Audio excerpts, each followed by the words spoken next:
કોંગ્રેસનું નવસર્જન કરવાની આશા એમનામાં ક્યાંથી ઉભરીને સામે આવી તેનો જવાબ છે બનાસકાંઠાની લોકસભાની ચૂંટણીના પરિણામમાંથી।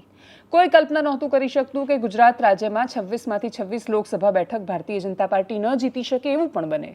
એવા સમયમાં જ્યારે દેશનું મીડિયા બૂમો પાડીને કહેતું હોય કે અબકી બાર 400 પાર, જ્યારે પત્રકારોને અપાતા ઇન્ટરવ્યુમાં પ્રધાનમંત્રી નરેન્દ્ર મોદીને એ પ્રકારના સવાલો થતા હોય કે આ ઇલેક્શન તો ખાલી ફોર્માલિટી છે, બાકી તો 400 ને પાર ભારતીય જનતા પાર્ટી જવાની જ છે, એમાં કોઈ શંકાને સ્થાન નથી। આ દેશનો કોઈ પણ એક્ઝિટ પોલ એવો ન હોય કે જે સરકારને 400 કરતાં વધારે બેઠકો ભારતીય જનતા પાર્ટીને ન આપતો હોય, અને એવા સમયમાં ગુજરાતમાં પણ ભારતીય જનતા પાર્ટી 26માંથી 26 બેઠક ન જીતી શકે એ આશાનું કિરણ એમને બનાસકાંઠામાંથી દેખાયું। બનાસકાંઠામાંથી ગેનીબેન ઠાકોર ચૂંટાઈને આવ્યા। એ ગેનીબેન ઠાકોર હવે બનાસકાંઠાનું પોલિટિક્સ બહુ જ અટપટું પણ છતાંય બહુ જ રસપ્રદ છે। મુખ્યમંત્રીને જ્યારે પૂર માટે અસરગ્રસ્ત વિસ્તારોની સહાય માટે રજૂઆત માટે નેતાઓ જાય છે, ત્યારે બનાસકાંઠા કોંગ્રેસના અધ્યક્ષ ગુલાબસિંહ, સાંસદ ગેનીબેન ઠાકોર અને વિધાનસભાના અધ્યક્ષ અને બનાસકાંઠામાંથી જ થરાદથી ચૂંટાઈને આવેલા શંકરભાઈ ચૌધરી એક સાથે જાય છે અને રજૂઆત કરે છે। આ દ્રશ્ય બહુ મહત્વનું છે। મુખ્યમંત્રી જ્યારે અસરગ્રસ્ત વિસ્તારોની મુલાકાતે જાય છે ત્યારે એમની સાથે જેમ અધ્યક્ષ શંકરભાઈ ચૌધરી હોય છે એ રીતે જ સાંસદ ગેનીબેન ઠાકોર પણ બેઠા હોય છે। આ બેલેન્સ જે ભારતીય જનતા પાર્ટી એ વિસ્તારોમાં જાળવે છે એ બેલેન્સ એ દરેક જગ્યાએ ના સરકાર જાળવી શકે છે, ના નેતાઓ પોતે કરી શકે છે। એનું કારણ એમનું પોતાનું અસ્તિત્વ એટલું વધારે મહત્વનું નથી હોતું। એ અસ્તિત્વ શું કામ મહત્વનું છે એનો જવાબ બહુ જ સરળ છે। જે નેતાઓ ગ્રાઉન્ડ પર જાય છે, જે લોકો જમીન પર જાય છે, જે લોકો ભલે હસતા હસતા પણ 5 ફૂટ પાણીની અંદર ઉતરીને વિડીયો બનાવી શકે છે, અને જે લોકો એ ગામડાઓમાં જઈને મળી શકે છે, એ લોકોને વોટ મળે છે। જાતિનું સમીકરણ એ બનાસકાંઠા માટે સૌથી મહત્વનું હોવા છતાં સૌથી વધારે મહત્વનું છે તમે ગ્રાઉન્ડ પર જવા જોઈએ, તમે જમીનના હોવા જોઈએ, એ લોકોને એવું લાગવું જોઈએ કે આ નેતાઓ અમારામાંથી આવી રહ્યા છે। એવી જ તસવીરો સામે આવી। પૂરગ્રસ્ત વિસ્તારોની મુલાકાતે બનાસકાંઠાના સાંસદ ગેનીબેન નીકળ્યા હતા। શું દ્રશ્યો સામે આવ્યા, કરીએ એના પર નજર।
પણ આ દ્રશ્યો પૂરતા નથી બનાસકાંઠા માટે। વાવ, થરાદ, સુઈગામ અને ભાભરનો એ પટ્ટો આટલા સમયના વરસાદ પછી પાણી ઓસરી જવા જોઈએ અને છતાંય અનેક ગામોમાંથી પાણી ઓસર્યા નથી।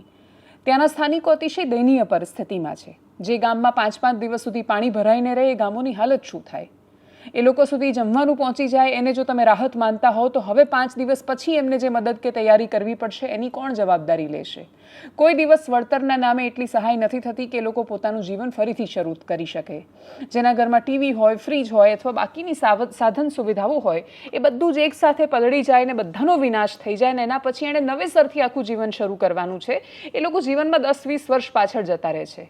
બહુ જ લાંબો સમય લાગી જાય છે ગામડાના માણસોને થોડું ઊભું થતાં। કુદરત પર આધારિત રહીને એ લોકો ખેતી કરીને પોતાનું જીવન જીવતા હોય છે, અને એની વચ્ચે જ્યારે આ પ્રકારનું કોઈ દુષ્કાળ આવે, જ્યારે અતિશય વરસાદ પડે અથવા અતિશય ખરાબ સ્થિતિ આવે ત્યારે દયનીય હાલતમાં જતા રહે છે આ વિસ્તારો। અતિવૃષ્ટિએ બનાસકાંઠામાં જે સ્થિતિ ઊભી કરી છે એ સ્થિતિ પછી, મુખ્યમંત્રીના 2 વાર ગયા પછી, સાંસદના 5 ફૂટ પાણીમાં ઉતરેલા વિડીયો પછી, વિધાનસભા અધ્યક્ષની સ્થાનિક મુલાકાતો પછી પણ જો વળતર નથી મળતું તો સમજવાનું કે રાજનીતિમાં સંવેદના શેષ નથી બચી। કદાચ એ સમજતા જ નથી કે સામાન્ય માણસનું ઘર કેવી રીતે ઊભું થાય છે। કેમ કે જો સમજતા હોય કે ઘર કેમનું બને તો એમને ખબર પડે એ ઘરના ડૂબવાની પીડાને।